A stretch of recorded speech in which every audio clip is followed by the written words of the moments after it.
Life before Special Nation.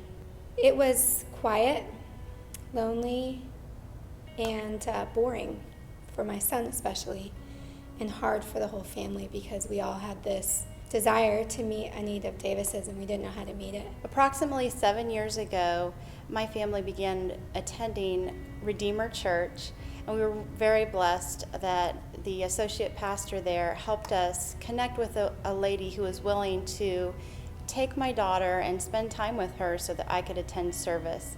And at the time, that was a wonderful blessing, but it became quite apparent that about 2 years into that my daughter wanted and needed more than just being entertained while we were at service. I saw an increasing need in our community, and not a lot of churches, and certainly our church, was not in a position to really reach out to and not just accommodate those families, but make a place for them. And we had a couple of situations happen where some people with special needs came and we weren't prepared for them, and it just broke my heart. Of all the places in the world that they should be able to have a place where they belong, the church should be that place. Unfortunately, she had an aggressive episode at church and we didn't bring her back for.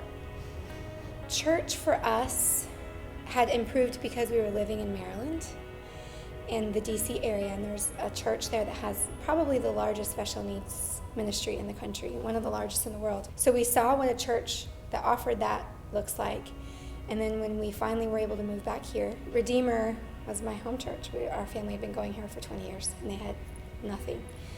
And I was a little bit bitter about that. God just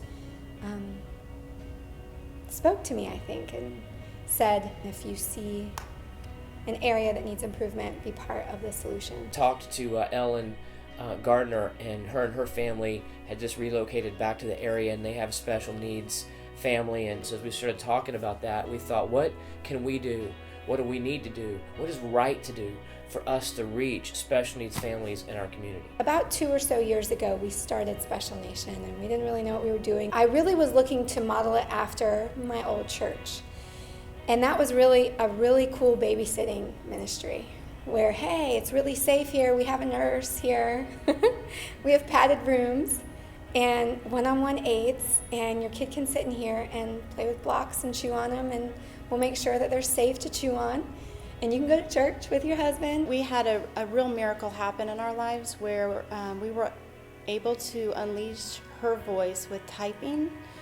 And that was about exactly a year ago, and it has made the biggest difference. It really didn't come together until a couple of our core kids here, whose parents go to Redeemer Church, started communicating nonverbal autism, affected by nonverbal autism, and they started typing and showing us how capable they are, how intelligent they are. We realize these special needs individuals they're real people that have real needs, and they have something really to give, and they have something they need to receive. Our goal now is not to just accommodate them. It's not even just a place where they can belong. Our goal is that it could be a place where they're included, that they own the place, that this is their place. What really defines Special Nation for us is community.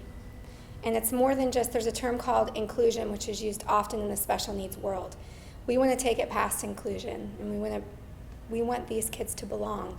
And when they're not here, they're missed. And we get to know who they are. This ministry is so beautiful. And my friends that I've made and their children have blessed me so much that I want to volunteer. I want to go there. I want to see those kids. I want to hear their voices. I want to see them interact. And I've seen so many of them change. We're seeing parents bring kids who have never had friends before, who can now say, my kid goes to a friends group every Wednesday. My kid can go to church on Sundays. We have a church service my kid can attend on once a month. And you see a difference. I am a different human being. I struggled with depression.